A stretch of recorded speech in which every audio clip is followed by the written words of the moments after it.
오늘 저는 요한삼서 말씀을 중심으로 교회 기도자라는 제목으로 말씀을 나누겠습니다. 주보를 보시면은 오늘 원래 주보에서 말씀은 새로 부임하시는 우리 박영철 목사님께서 이 성도들에게 인사도 드릴 겸 설교 말씀을 하시기로 이렇게 다 준비를 했습니다. 지난 목요일 날 삼척으로 이사를 하고 또 그리고 다음 주에 진행되는 특별 기도회도 같이 진행하기로 이렇게 모든 일정을 다 미리 조절하여서 교회 주보에 냈는데 어제 오후 2시에 갑자기 아버님께서 하나님 부르심을 받았다는 연락을 받았습니다. 목사님 아버님은 장로님이십니다. 오랫동안 교회를 섬기고 또 어머니는 권사님이시고 이렇게 하셨는데 오랫동안 병원에 계셨습니다. 병원 중환자실에서 이렇게 오랫동안 계셨는데 하나님께서 이제 어제 부름을 받고 목사님은 목사님과 남동생 두 형제입니다. 그래서 목사님이 장례를 주관해야 되기 때문에 어제 가시도록 이렇게 하였습니다. 그래서 갑자기 제가 말씀을 전하게 되어서 사실 제가 다음 주 새벽 기도 시간에 이제 특별히 다음 주에 있을 임지자 투표를 앞두고 여러분들이 해서 준비했던 말씀을 중심으로 오늘 새롭게 이렇게 준비해서 은혜를 나누고자 합니다. 아마 오늘 모든 성도들이 함께 나누고 듣고자 하는 그런 하나님의 계획이 있는 줄 알고 또 내일부터 또 어떤 말씀 주실지 저도 기대하고 기도하면서 같이 준비해서 다음 주로 은혜 나누도록 하겠습니다. 다음 주는 우리 교회의 지도자를 뽑는 선거가 있는 날입니다. 제가 해당되는 모든 분들을 일일이 만나거나 사실 잘 이렇게 접촉하지 않고 이렇게 해서 그들이 마음을 이렇게 물어보지는 않았지만 많은 분들이 내가 임직자로 선출되어서 쓰임 받았으면 하는 그러한 기대감보다는 많은 분들 가운데서 내가 중직자가 나 같은 사람이 중직자가 될 수 있을까 하는 이런 마음의 부담감이 많다는 것을 여러 경로를 통하여서 제가 느낄 수가 있었습니다. 저는 그 부담감은 결코 나쁘지 않다고 생각합니다. 아마 많은 분들의 표현 속에서 같이 부족한 사람이 지금 있는 직분도 잘 감당을 못하는데 어떻게 더 무거운 직분을 감당하나 하는 그러한 마음, 그런 겸손한 마음들이 포함되어 있다고 생각하기 때문입니다. 그러나 성경을 보면 신구약 성경에 수많은 하나님의 쓰임받은 사람들을 보면은 대부분이 나를 보내소서 내가 주의 일을 하겠습니다. 이런 사람은 지극히 소수이고 나머지는 하나님이 필요에 의해서 하나님이 택하여서 그 시대에 맞게 귀하게 사용한 것을 볼 수가 있습니다. 여러분 우리가 너무나 잘 아는 모세는 40세에 그는 어릴 때 어머니로부터 교육을 받지 않았겠습니까? 너는 히브리 민족이다. 지금 너는 애굽의 왕자로 궁궐에 들어가지만 다른 모든 민족은 이 땅에 노예로 전락하여서 고난 가운데 살고 있다. 너는 그곳에서 열심히 훈련받고 해서 너가 힘이 생겼을 때 이 우리 히브리 민족을 구원하는데 하나님이 너를 그 가운데 보낸다 하는 아마 귀에 딱지가 않을 정도로 그런 얘기를 모세는 어릴 때부터 듣고 그리고 애굽 왕궁에 들어가서 왕자로서 무예도 공부하고 학문도 공부하고 그리고 어느덧 40세의 젊은 청년이 되었습니다. 힘 있는 나이가 된 것입니다. 그래서 그는 이제 내가 뭔가 이스라엘 민족을 위해서 일할 수 있다 생각했는데 그리고 그 생각을 행동으로 옮겼습니다. 여러분 그렇게 해서 그가 한 일이 뭡니까?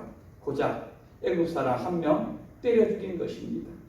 그리고는 멀리 미디안 광야로 도망가 버리고 말았던 것입니다. 여러분 하나님이 그를 다시 불렀을 때 그는 80세였습니다. 적지 않은 나이죠. 그는 정말로 아무것도 할 수 없었습니다. 그것은 겸손이 아니라 그의 현실이었습니다. 아니, 양 몇 마리 끌고 다니면서 이제 지팡이에 의지해서 하루하루를 이어가야 되는 이 양치기 노인이 어떻게 애국의 바로에서 이스라엘 백성을 구원하고 그 백성을 이끌고 나오겠습니까? 그래서 하나님, 저는 못합니다. 하나님, 저는 그 일을 할 수 없습니다. 계속 하나님께 말하는 그것이 솔직한 그의 모습이었고 마음이었습니다. 그러나 하나님께서는 마른 막대기 같은 그를 사용하셔서 이스라엘을 애굽이란 그 강력한 나라에서 구원해 주시고 그 험한 광야 40년 길을 이끄는 지도자로 쓰임 받았습니다. 여러분, 그때 이스라엘 백성들 완전히 이런 말에 죄송하지만 오합지졸이죠. 오합지졸. 노예 생활하던 그들 아무런 조직도 없고 훈련도 없고 그런 사람들 데리고 40년 이끌어간다는 것, 보통 인내와 사랑과 관용이 아니면 할 수 없는 일인데 이 80세의 이 나이든 모세가 120세 될 때까지 40년 동안 그 일을 너끈하게 이끌어가는 것을 알 수가 있는 것입니다. 여러분, 하나님의 생각과 사람의 생각은 다른 것입니다. 우리가 하나님의 뜻에 아멘하고 순종하면은 그가 쓰시는 줄 믿습니다. 여러분, 중직자의 직분도 중하지만 목사의 직도 무거운 직분임에 드리웠습니다. 저는요 늘 그렇게 생각합니다. 제가 하고 싶어서 하는 것도 아니고 할 수 있어서 하는 것도 아니라 이 길이 하나님께서 저에게 주신 사명이기 때문에 이 길을 꾸역꾸역 가고 있는 것이라 생각합니다. 저도 결혼해서 아이 낳고 직장 생활하고 교회에서 집사로 섬기면서 구역 예배도 인도하고 중고등부도 교사도 하고 그렇게 생활한 적도 있습니다. 편안하게 직장 생활하면서 그냥 주님 섬기면서 살 수가 있었습니다. 그런데요, 직장 생활하면 할수록 안정되어지고 월급이 올라가고 또 그 안에서 인정도 받는데 자꾸 내 마음은 시간이 지나면 지날수록 헛헛해지는 것입니다. 공허해지는 것입니다. 그것이 시간이 지나면 지날수록 강도가 점점 더 심해지는 것입니다. 그러면서 내 마음에 드는 생각이, 야, 너 왜 여기서 이렇게 허비하고 있냐? 허비하고 있냐?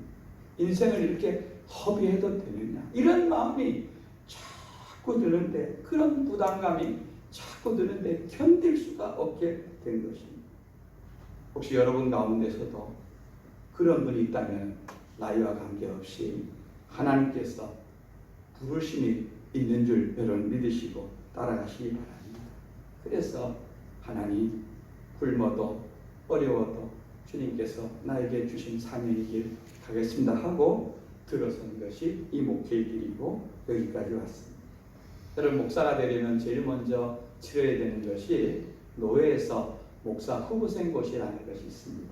그걸 치러야지만 신대원에 그것을 넣어서 이 사람이 우리 노예에서 앞으로 목사 후보생으로 교육받을 수 있는, 기를 수 있는 사람이다 하고 가는 것을 하는데, 그때에 그 시험을 치러 가는데 저희 교회 장로님이 한 분이 계셨는데 그분하고 같이 가는 차 안에서 그 장로님이 저에게 이러는 겁니다. 이 선생이 목사가 되려고 한다고 해서 제가 깜짝 놀랐다는 겁니다. 왜 깜짝 놀랐겠습니까? 야, 목회는 아무나 하는 게 아닌데, 저를 어릴 때부터 저희 자라는 모든 모습을 너무나 잘 아시고 보고한 그 장로님이 제가 볼 때 저 놈이, 그렇게 말은 안 했지만 저 놈이 어떻게 목회를 할 수 있겠나 하는 그런 염려와 걱정이 앞섰던 것으로 여겨지는 것이죠.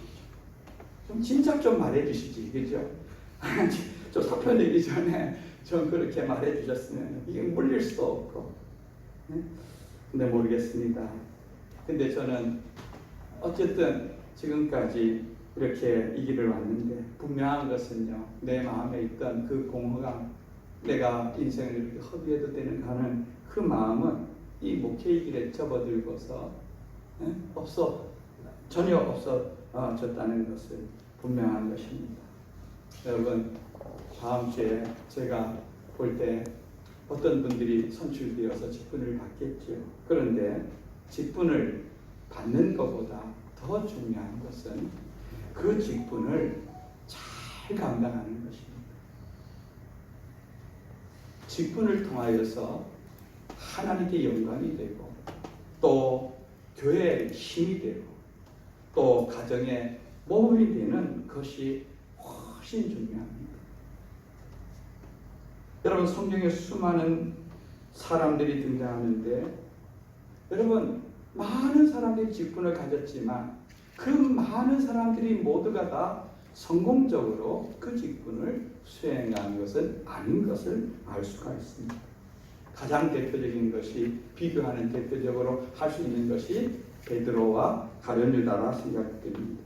여러분, 이들은 예수님의 12제자의 영광스러운 반열의 그룹에 소속되었습니다.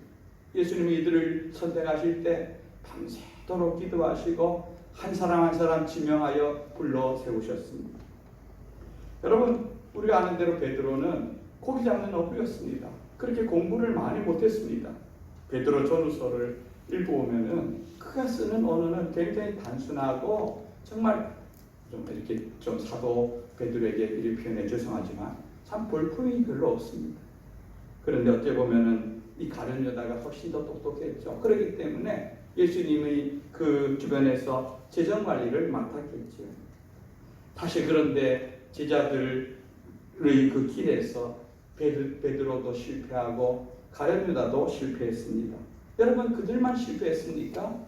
모든 제자들이 다 예수님이 잡히자 다 걸음아 다 살려라 하고 다 도망가 버리고 말았습니다. 그러나 베드로와 다른 제자들은 회개했습니다. 그리고 회복했습니다. 초대교회 지도자가 되었고 그들은 교회의 초석을 다지는데 힘을 다해 섬겼습니다. 그리고 모두가 다 순교자로 하나님의 나라에 입성을 합니다. 얼마나 영광스럽고 복된 일입니까? 그렇지만 가룟 유다는 완전히 실패한 인생이 되고 말았습니다. 사도행전 1장 25절 말씀 앞을 보고 읽어봅니다. 시작. 봉사와 및 사도의 직무를 대신할 자인지를 보시옵소서. 유다는 이 직무를 버리고 제 곳으로 갔나이다. 아멘. 사도행전 1장은 예수님이 하나님 나라로 가시고 남아있던 120여 명의 성도들이 모여서 우리가 이제 다시 이 12사도의 이 반열을 갖춰야 되는데 유다가 제 직무를 버리고 제 곳으로 갔습니다. 제 곳으로 가는 게 어디로 갔다는 얘기입니까? 지옥 갔다는 얘기입니다. 자기 직무를 버렸을 뿐 아니라 그의 죽음은 비참한 인생으로 끝나버리고 마는 것을 기록하고 있습니다. 그의 직무는 다른 사람이 대신해서 차지하게 되는 것을 볼 수가 있는 것이죠.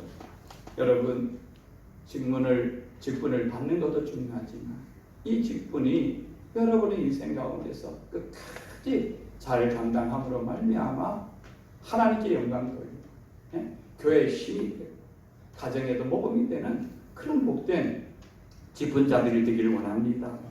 오늘 우리가 읽은 이 말씀 가운데도 아주 대조적인 이 교회 지도자들이 나오는 것을 볼 수가 있습니다. 첫째는 칭찬받는 지도자입니다. 1절 말씀을 한번 같이 읽겠습니다. 시작. 장로인 나는 사랑하는 가이오 곧 내가 참으로 사랑하는 자에게 편지하노라. 아멘. 이 요한 3서는요, 사도 요한이 가이오라고 하는 교회 지도자에게 보내는 개인적인 편지인 것입니다. 이 가이오라는 이름은 당시에 굉장히 흔한 이름이었습니다. 여러분, 성경에만 가이오가 4분이 각각 다른 가이오가 4분이나 등장합니다. 여러분, 어느 가이오에게 편지하는지는 정확히 모르지만 그는 분명히 교회 지도자인 것을 알 수가 있습니다. 1절에 보면은 장로인 나는 이 사도 요한이 자신을 장로라 이렇게 표현하고 있습니다. 여러분, 베드로도 자신을 장로라고 표현한 적이 있습니다.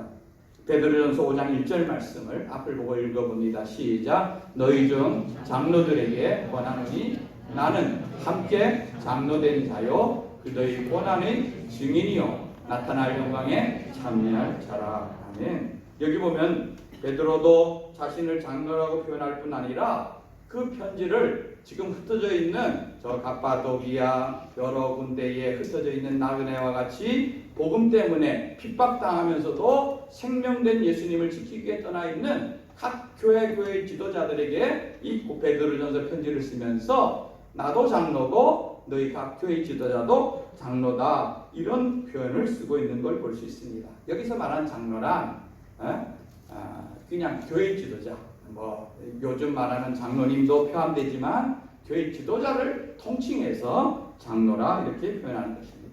우리는 대한예수교 장로에 소속되어 있는 교회입니다. 여러분 목사도 장로고 우리 장로님도 장로입니다. 목사는 말씀을 전하고 가르치는 장로고 우리 장로님은 교회를 다스리는 장로 이렇게 해서 뭐 조금 구분은 합니다만 저도 어떤 의미에서는 장로인 것입니다. 여기 사도 요한이 가요를 편지를 쓰면서 여기 가요를 향하여서 이렇게 표현합니다. 1절에 보면 나는 사랑하는 가요 내가 참으로 사랑하는 자에게 편지한다. 그리고 2절을 시작하면서 우리가 너무나 잘 아는 사랑하는 자여 내 영혼이 잘된 같이 내가 몸사가 잘되고 강건하기를 내가 원한다 하는 이 표현을 지금 사도 요한이 가요에게 쓰고 있는 것을 볼 수가 있습니다. 여러분 남자가 남자에게 사랑한다 이 표현은 참 함부로 쓰기 쉽지 않은 그런 단어인 것입니다. 여러분 이 당시 이 사도 요한은 에베소에서 목회를 하고 있는 현장의 목회자였고 그리고 그의 나이는 90세가 넘었을 그런 나이에 있는 때인 것입니다. 그런데 이 노 사도의 귀에 들려진 이 교회 젊은 다른 교회의 젊은 지도자인 가이오 아마 평상시에도 알고 있고 관계가 있었겠죠. 그 가이오에 대하여서 자기 마음을 담아 애정을 듬뿍 담아서 그 표현한 것이 내가 사랑한다 이런 표현을 쓰고 있는 것을 볼 수가 있습니다. 사도 요한에게 이 가요의 소식을 전해준 사람들은 5절에 보면은 여기 보면은 형제 곧 나그네 된 자들 이 사람들이었습니다. 형제 곧 나그네 된 자들. 여러분 나그네 됐다는 말은 한 곳에 정착하지 않다는 것을 의미하는 것이죠. 여러분 이 당시는요 순회 전도단이라 그래서 여기저기를 다니면서 복음을 전하는 이런 분들이 제법 많이 있었던 것으로 볼 수가 있습니다. 여러분 그러니까 그런 사람들이 이 사람들은 여러 군데 교회가 세워지지 않은 곳에 다니면서 복음을 전하는 자들입니다. 그러다 보니까 여러분 이들은 마땅한 직업을 갖거나 어떤 수입이 없는 것입니다. 그러니까 주변에 교회가 세워져 있으면은 때로는 그 교회를 통하여서 도움을 받고 신세를 질 수밖에 없게 된 것입니다. 그런데 아마 여기에 이 사도 요한이 보낸 그 순회 전도단이 가요가 속해 있던 그 교회에 아마 방문했던 것으로 보여지는 것입니다. 그런데 가요는 그렇게 보내진 자들을 환영하고 진심으로 섬겨주었습니다.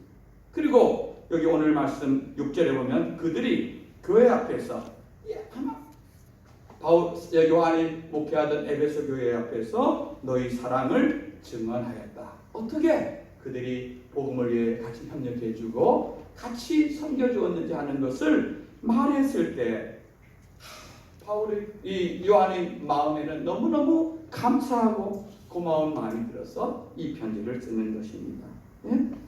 여러분 그러니까 이 가요의 환대를 받은 그들이 돌아가서 교회에 가서 그들의 사랑을 전할 때에 그 소식을 들은 이 요한의 마음은 너무너무 기쁜 마음이 들어서 여기 보면 내가 심히 기뻐한다.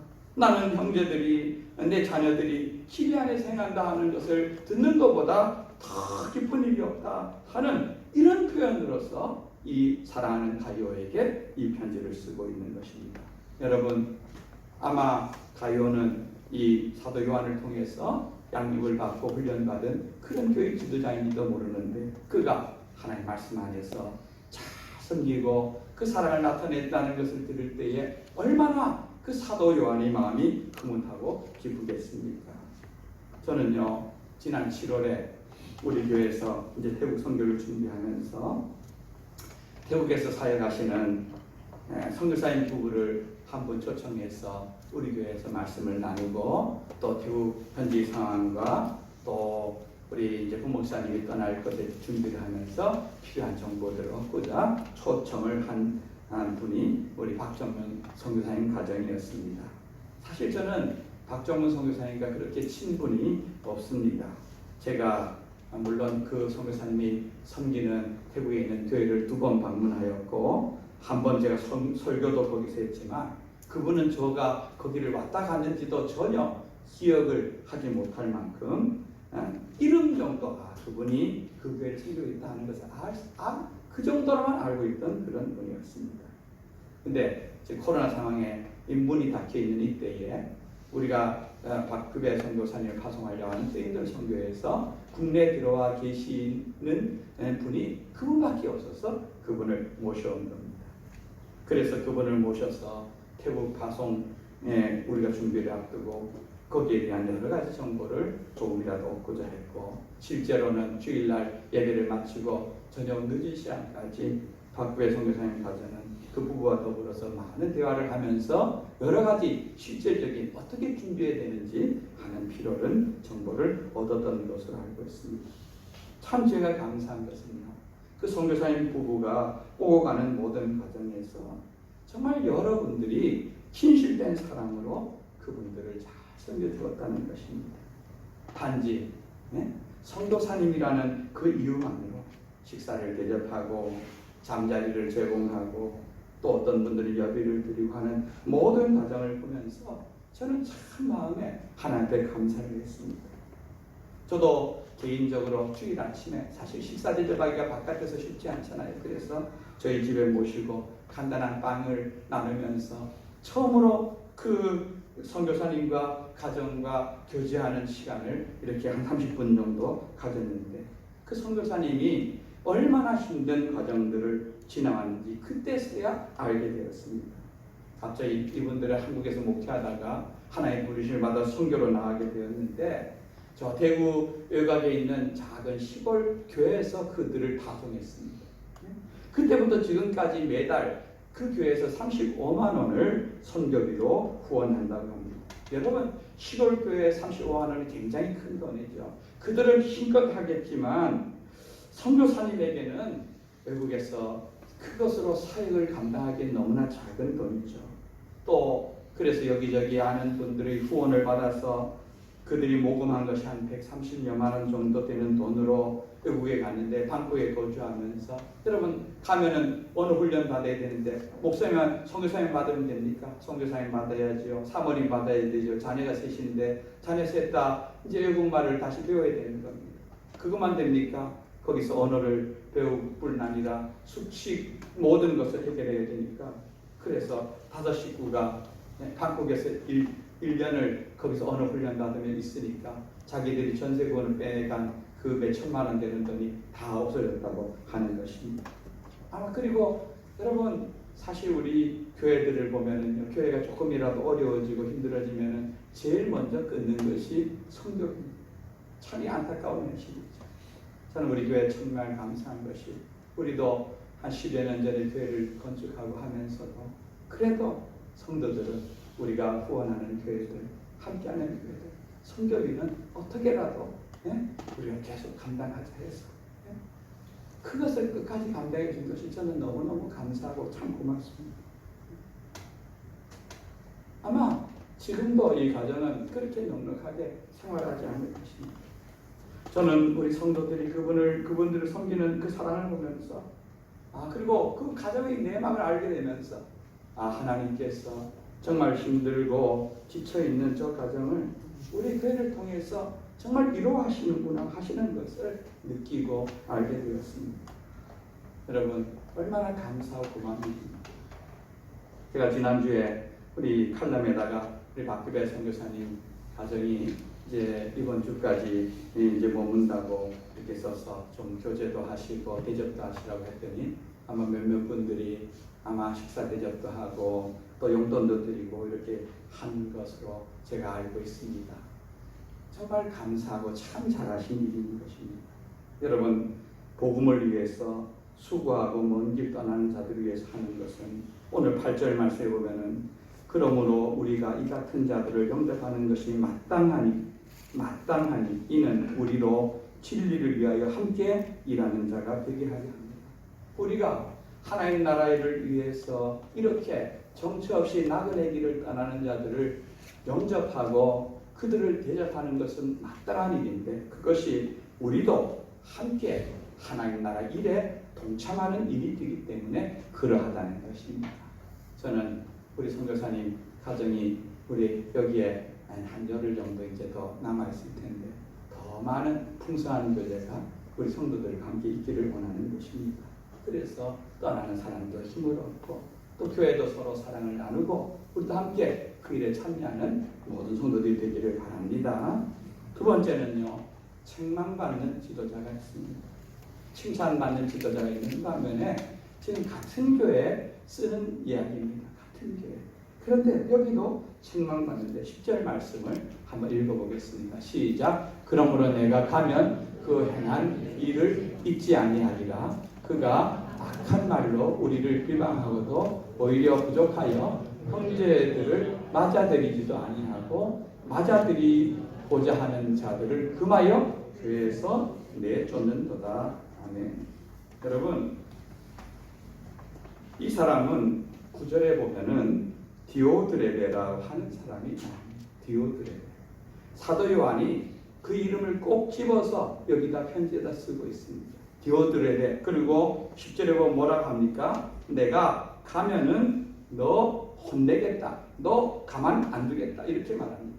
여러분, 사도 요한은요, 이 나이 든 사도 요한은 우리가 알기로 사랑의 사도라고 했어요. 사랑의 사도. 그래서 에베소 교회에서 목회할 때 형제 여러분, 우리 서로 사랑합시다. 이러면 온 교회가, 여러분은 지금 눈물 한 방울도 안 흘리는데 이 사도 요한이 그렇게 얘기하면 온 교회가 눈물바다가 될 만큼 그 말 한마디가 그렇게 사랑이 많고 이런 분인데 이분이 어떤 개인적으로 소소한 감정을 갖고 얘기하는 것이 아닙니다. 왜냐하면은 이 디오드레베라고 하는 사람이 여기 앞에 보면은 그들 중에 으뜸되기를 좋아하는 이런 말로 보아서 아마 이 교회에서도 영향력을 가지고 있는 지도자가 분명한 것입니다. 지도자가 분명한데 이 사람이 행한 일이 뭡니까? 여기 보면은 이 사람은 여기 보면은 그가 악한 말로 우리를 비방했다.